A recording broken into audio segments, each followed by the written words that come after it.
Pan పెట్టి దాంట్లో ఉల్లిపాయలేసి కొద్దిగా ఉప్పేస్తే ఎర్రగా వేగిపోతాయి. తర్వాత ఈ వంకాయలైతే వేయాలండి. వంకాయ మసాలా వంకాయలనమాట. ఇది నార్మల్ నీరు వంకాయ కాదనమాట.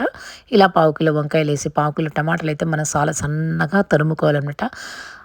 ఉందంతా అందులోనే ఉందండి. చాలా సన్నగా తరుముకోవాలనమాట. వంకాయ, టమాటా చెప్పేదేమిటి, ఈ రెసిపీ చూపించడం ఏంటి అందరికీ తెలుసు అనుకుంటున్నారేమో. కాదండి. ఇలా అయితే చేసి చూడండి. ట్రస్ట్ మీ చాలా టేస్టీగా ఉంటుంది. మిమ్మల్ని మరీ మరీ అడిగి మళ్ళీ చేయించుకుంటారు.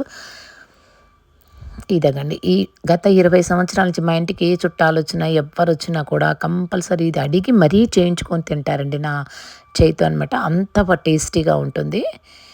ఇలా అయిపోయింది. ఉప్పు, కారం, పసుపు అంతేనండి. ఇంక ఏ మసాలాలు ఏవి కూడా పడవనమాట ఇందులో. సన్న మంట మీద అలా ఒక 5 మినిట్స్ వంకాయలు వేపేసి, ఇంకా దాంట్లోనే ఇదిగోనండి టమాటా చాలా సన్నగా తరుముకోవాలండి.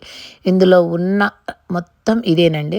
ఇది ఈ విధంగా అయితే మీరు సన్నగా తరుముకుంటే టమాటా చాలా బాగా వస్తుందండి. పావు కిలో వంకాయలు, పావు కిలో టమాటాలు తీసుకొని లాస్ట్‌లో అయితే మనం కొత్తిమీర లాస్ట్‌లో వేసుకోవాలండి. ఇప్పుడు వేయనవసరం లేదు.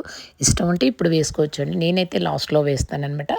ఇంకా ఇదైతే చిన్న మంట మీద అలా పెడితే మాత్రం చాలా టేస్టీగా వస్తుందనమాట. చిన్నప్పుడు మా పిల్లలు తినమంటే తినేవాళ్ళు కాదు. ఇంకా నేను ఈ విధంగా చేసి వంకాయలంతా ఇలాగ దాంట్లో స్మాష్ అయిపోయాక ఒక మసాలా కర్రీలాగా వాళ్ళకి కనిపించేది. కంపల్సరీ ఇదైతే తినేవాళ్ళనమాట. అంత బాగా వస్తుందండి ఈ కర్రీ.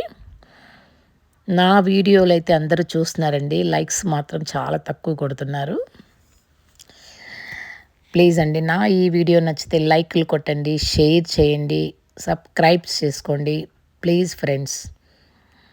ఈ విధంగా అయితే మనం సన్న మంట మీద ఈ విధంగా అయితే వంకాయ టమాటాని ప్రిపేర్ చేసుకోవాలండి. ఇందులో కొంతమందైతే ధనియాల పొడి, జీలకర్ర పొడి వేస్తారు. నేనైతే ఏ మసాలాలు వేయనండి. చక్కగా ఇంతవరకే ఉప్పు, కారం